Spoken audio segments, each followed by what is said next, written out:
Decimos que un número es divisible por otro cuando al dividir ese número entre el otro, el resto nos da 0. Esto significa que la división es exacta. Por ejemplo, 30 es divisible por 5 porque al dividir 30 entre 5 el resultado es 6 y el resto es 0.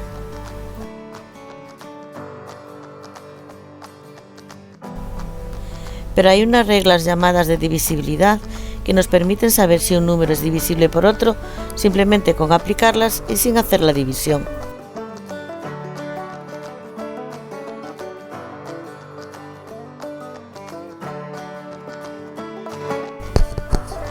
Un número es divisible por 2 cuando acaba en 0 o en una cifra par.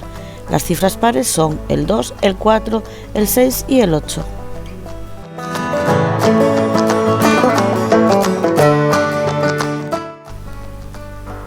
$250 es divisible por 2 porque acaba en 0.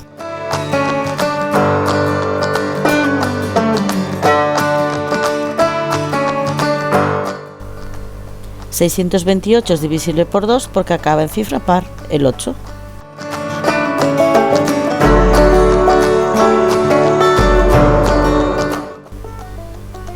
$983 no es divisible por 2 porque no acaba ni en 0 ni en cifra par.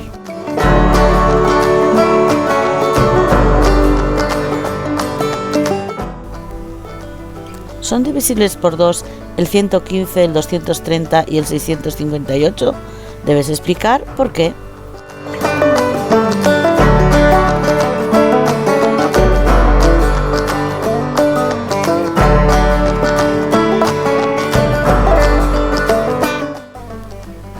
$115 no es divisible por 2 porque no acaba ni en 0 ni en cifra par.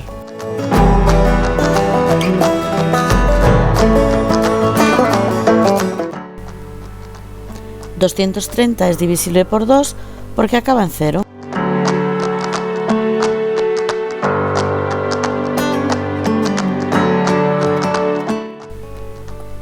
$658 es divisible por 2 porque acaba en cifra par, el 8.